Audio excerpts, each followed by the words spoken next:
अभी हम लोग देखने वाले हैं जो एनसीईआरटी सार संग्रह की किताब है, उस किताब में फिजिक्स के लेक्चर नंबर 3 को आज हम लोग देख रहे हैं और इसमें हम लोग पढ़ेंगे आज गुरुत्वाकर्षण मतलब ग्रेविटी को।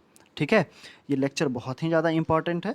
तो आप लोग जो है वो चैनल पर विजिट करके पूरी की पूरी प्लेलिस्ट देख सकते हैं और वहाँ पर बहुत सारे और भी लेक्चर पड़े हुए हैं, तो आप उसको भी देख सकते हैं। साथ ही साथ अगर आपको इस लेक्चर का पीडीएफ डाउनलोड करना है या इस पूरी किताब को डाउनलोड या और भी बहुत सारी किताबें डाउनलोड करनी है, तो आप जो है वो किसी भी प्लेलिस्ट के डिस्क्रिप्शन में जाइएगा, तो वहाँ पर आपको मिल जाएगा टेलीग्राम का लिंक और वहाँ से आप सीधे मेरे टेलीग्राम में स्विच कर सकते हैं और वहाँ से बहुत सारी किताबें वहाँ पर मैंने डाल रखी है, तो उसको आप लोग सीधे सीधे अवेल कर सकते हैं। ठीक है, शुरू करते हैं हम लोग का दिया हुआ क्या गुरुत्वाकर्षण मतलब ग्रेविटी, इस चैप्टर को हम लोग अभी देखेंगे।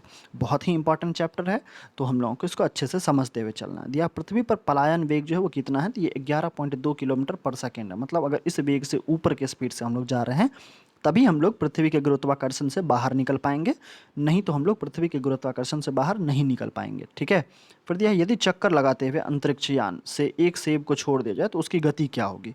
तो उसकी गति जो है वो अंतरिक्ष यान के साथ साथ उसी गति से गतिमान होगी जिस गति से अंतरिक्ष यान गति कर रही है। ठीक है, मतलब अगर हम सेब छोड़ देते हैं स्पेसक्राफ्ट से, वो स्पेसक्राफ्ट के साथ साथ ही घूमती हुई रहेगी। ठीक है, ऐसा क्यों, क्योंकि वो नीचे नहीं गिर रही होगी। क्यों नहीं गिर रही होगी भाई, क्योंकि नीचे वो इसलिए नहीं गिर रही होगी क्योंकि है वो कहाँ, अंतरिक्ष में, और वहाँ पर ग्रेविटेशनल फोर्स नहीं लग रही होगी, मतलब वहाँ पर गुरुत्वाकर्षण बल नहीं लग रहा होगा। अगर देखिए अंतरिक्ष यात्री निर्वात मतलब वैक्यूम में सीधे खड़े क्यों नहीं हो सकते हैं, क्योंकि गुरुत्वाकर्षण की वहाँ अनुपस्थिति होती है। हम लोग यहाँ पर हैं क्योंकि हम लोगों के यहाँ पर जो है धरती पर गुरुत्व बल काम कर रहा है और हम लोगों को सीधा खड़ा रख रहा है, इसलिए।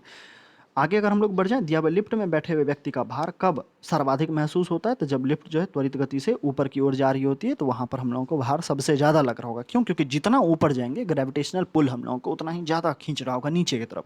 मतलब अगर हम लोग जल्दी जल्दी ऊपर जाना चाहेंगे तो हम लोगों की पृथ्वी जो है वो भी हम लोगों को जल्दी से अपने केंद्र की ओर खींचना चाहेगी। ठीक है, और इसके लिए वो सबसे ज़्यादा बल वहाँ लगा रही होगी हम लोग पे, तो हम लोगों का भार जो है वो सबसे ज़्यादा होगा। फिर भूतुल्यकारी उपग्रह जो होता है मतलब जियो सिंक्रोनस जो सैटेलाइट रह रहे होते हैं, इसके परिक्रमण की अवधि कितनी होती है, ये होती है हम लोगों के 24 घंटे की। कितनी होती है, 24 घंटे की होती है। आगे हम लोग बढ़ते हैं।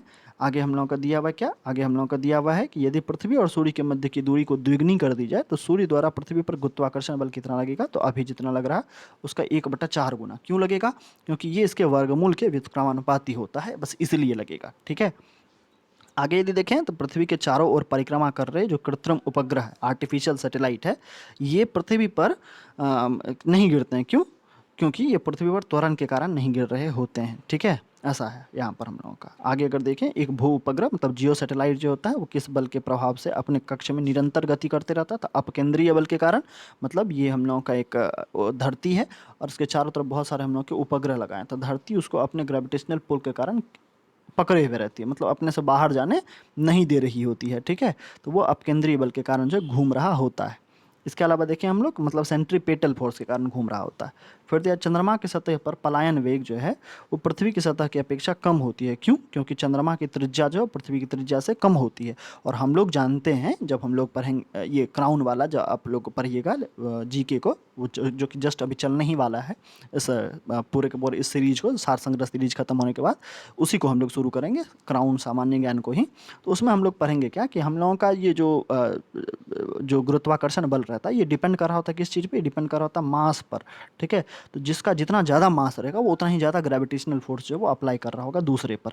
तो चंद्रमा कम ज़्यादा बड़ा है, इसीलिए चंद्रमा जो है वहाँ पर हम लोगों को कम जो पलायन वेग है वो देखने को मिल रहा होता है। फिर दिया भारहीनता की स्थिति किसके कारण होती है, मतलब हम लोगों का वेट खत्म हो जाता है, भार खत्म हो जाता है, ये गुरुत्वाकर्षण के कारण होती है भारहीनता। अगर कहीं पर गुरुत्वाकर्षण जीरो है तो वहाँ हम लोगों का भार कुछ भी नहीं होगा।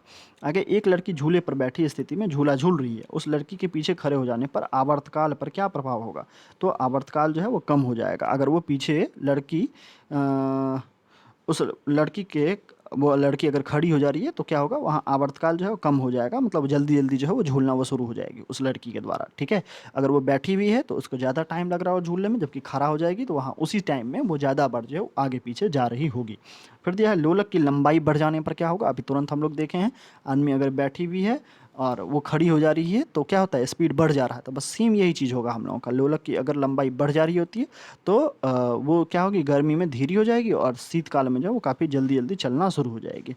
फिर अगर देखिए हवा में लोहा और लकड़ी के समान मात्रा की गेंद को अगर हम समान ऊंचाई से गिराए तो क्या होगा, तो लकड़ी की गेंद जो है वो बाद में गिरेगी और लोहा की गेंद जल्दी गिरेगी। क्यों? क्योंकि उसका भार ज़्यादा है और पृथ्वी जिस चीज़ का भार जितना ज़्यादा होता है उसकी तरफ उतना ही ज़्यादा गुरुत्वाकर्षण लगा रही होती है, तो इसीलिए वो जल्दी गिरेगी और लकड़ी वाला बाद में गिर रहा होगा। आगे हम लोग कहते हैं यदि वायु प्रतिरोध को नगण्य कर दिया जाए तथा एक समान आकार के लकड़ी लोहा मोम के टुकड़ों को समान ऊंचाई से पृथ्वी पर गिराया जाए तो सभी एक साथ पृथ्वी पर पहुंचेंगे। ये हम लोगों की जो है वो इसमें बताया गया है कि अगर हम लोग निर्वात में सभी चीज़ों को एक साथ गिराएं तो वहाँ हम लोगों को किसी भी प्रकार का जो है गुरुत्वाकर्षण बल देखने को नहीं मिल रहा होगा और इसीलिए क्या होगा, सारे के सारे चीज़ एक साथ जो है वो धरती पर आके गिर रही होंगी। फिर देखिए पृथ्वी के किस स्थान पर किसी पिंड का भार सर्वाधिक होता है, तो सर्वाधिक जो है वो ध्रुवों पर होता है और सबसे कम कहाँ होता है, ये होता है विषुवत रेखा पर। कहाँ? विषुवत रेखा पर। ठीक है। फिर देखिए पृथ्वी के केंद्र से ध्रुवों की दूरी कम होने के कारण ध्रुवों पर स्थित पिंड पर पृथ्वी द्वारा अधिक गुरुत्वीय आकर्षण बल आरोपित होगा, इसलिए ध्रुवों पर उसका भार पृथ्वी पर स्थित किसी अन्य स्थान से सर्वाधिक होगा। और जो हम लोगों का जो ये विषुवत रेखा है वो सबसे ऊंचा पार्ट माना जाता है हम लोग के पृथ्वी के केंद्र से, पृथ्वी के सेंटर से, तो वहाँ पर हम लोगों को भार सबसे कम देखने को मिल रहा होगा। अब नीचे हम लोग का यहाँ क्या दिया हुआ है, नीचे हम लोग के बहुत ही इंपॉर्टेंट पार्ट लिखा हुआ है। क्या है भैया लिखा हुआ है गुरुत्वाकर्षण के सार्वभौमिक नियम जो है, मतलब गुरुत्वाकर्षण का नियम जो है, principle of universal law of gravitation जो है, ये आइजक न्यूटन साहब के द्वारा दिया गया था। इंपॉर्टेंट है क्वेश्चन, बहुत बार ये पूछा गया है। ठीक है, इसको याद रखना है। आगे अगर हम लोग बढ़ जाएं तो हम लोग क्या देख रहे थे, हम लोग देख रहे थे कि भैया अपना जो है लोलक की समयावधि जो है, टाइमलाइन जो है किस चीज़ पर निर्भर करती है, ये लोलक की लंबाई पर निर्भर करती है। अभी तुरंत देखें आदमी बैठी हुई थी तो टाइम ज़्यादा लग रहा था, खड़ी हो गई मतलब लंबाई बढ़ गया है, तो टाइम कम लग रहा मतलब लंबाई पर डिपेंड कर रहा होता है। आगे अगर देखें पृथ्वी का गुरुत्वाकर्षण बल यदि अचानक से लुप्त हो जाए तो इसका क्या परिणाम होगा। अगर पृथ्वी का अचानक से हम लोग देखें गुरुत्वाकर्षण बल लुप्त हो जाए तो पृथ्वी पर जो भी चीज़ें हैं उसका सबका भार जो है वो जीरो हो जाएगा और द्रव्यमान अपरिवर्तित रहेगा। क्यों रहेगा अपरिवर्तित द्रव्यमान? क्योंकि हम लोग पढ़े हैं कि वेट जो हम लोग का होता है ये हम लोग का होता है m इंटू का g, मतलब मास इंटू का जो ग्रेविटेशनल फोर्स हम लोग के पृथ्वी के द्वारा हम लोग के ऊपर लगाया जाता है वो। ठीक है, तो ये तो बेचारा मास तो अपना फिक्स रहेगा, ठीक है, मतलब द्रव्यमान तो फिक्स रहेगा लेकिन उसका भार जो है डब्ल्यू जो है वेट जो है ये हम लोगों का बदल जा रहा होगा। क्यों? क्योंकि जी का मान खत्म हो गया है। पृथ्वी की सतह पर अगर देखें तो ये हम लोगों का जी का मान जो है अधिकतम होता है और चंद्रमा पर जी का मान जो है वो पृथ्वी के गुरुत्वीय त्वरण का 1/6 होता है। ये सीधे सीधे कहना चाह रहा है कि भैया अगर कोई चीज़ हम लोगों के पृथ्वी पर है 60 kg का और उसी को अगर हम लोग लेके चले जाएं चंद्रमा पर तो वो यहाँ का 1/6 हो जाएगा, मतलब सिर्फ और सिर्फ 10 किलो का वो रह जाएगा चंद्रमा पर। ठीक है, आगे बढ़ते हैं। आगे दिया पीसा की झोंकी मीनार गिरती कभी क्यों नहीं है और इसका क्या कारण है इसके नहीं गिरने का? इसका कारण है कि गुरुत्वीय केंद्र से जाने वाली ऊर्ध्वाधर रेखा ये तल के अंदर रहती है और इसी कारण वो कभी भी गिर नहीं रही है। ठीक है, उससे ज़्यादा झुका हुआ जो है वो एक बिल्डिंग है हम लोगों के बनारस के तट पर।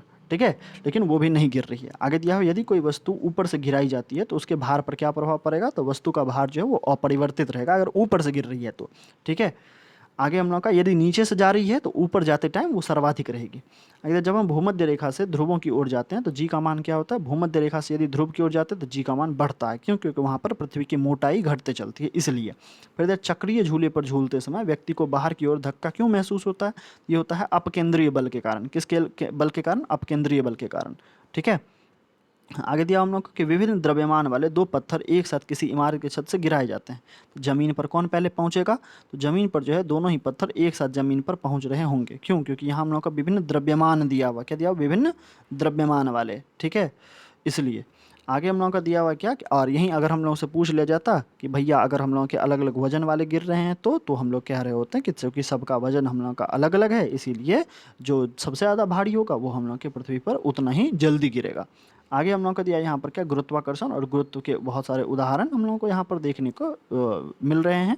अगर हम लोग देखें तो सबसे पहले हम लोगों का दिया हुआ है क्या दिया हुआ है, सूर्य एवं अन्य ग्रह के गुरुत्वाकर्षण के कारण सभी ग्रह लगभग वृत्ताकार और निश्चित कक्षा में सूर्य की परिक्रमा करते हैं। ये गुरुत्वाकर्षण बल के कारण ही होता है। सब बल एक दूसरे से, सारे के सारे पिंड एक दूसरे पर गुरुत्वाकर्षण बल इम्प्लाइज कर रहे होते हैं जिसके कारण कोई भी अपनी जगह को छोड़ता नहीं है या फिर जो गोल गोल घूम रहा होता है। ठीक है, ऐसा। अगर पृथ्वी के गुरुत्व एवं चंद्रमा के गुरुत्वाकर्षण के कारण ही चंद्रमा एक निश्चित कक्षा में पृथ्वी की परिक्रमा करती रहती है। अभी हम बताएं कि लगता है कि एक रस्सी से उसको चंद्रमा को बांध दिया गया है पृथ्वी पे। आगे हम लोग को दिया हुआ है क्या, आगे दिया हुआ है सूर्य चंद्रमा और पृथ्वी के गुरुत्वाकर्षण की अंतरक्रिया के कारण पृथ्वी पर स्थित समुद्र में ज्वार और भाटा, जो टाइड है, वो हम लोग को देखने को मिलता है किसके कारण, सूर्य चंद्रमा और पृथ्वी के गुरुत्वाकर्षण के आंतरिक प्रक्रिया के कारण ही हम लोग को ये देखने को मिल रहा होता है। तो बस इतने ही थे हम लोग के जो ग्रेविटी गुरुत्वाकर्षण है इस वाले चैप्टर में। अगला चैप्टर हम लोग का होगा जनरल प्रॉपर्टी ऑफ सब्सटेंस, मतलब जो पदार्थ की हम लोग की जो सामान्य अवस्था है उसको हम लोग उसमें देखेंगे। तो अगले लेक्चर आने तक के लिए बाय बाय, टेक केयर।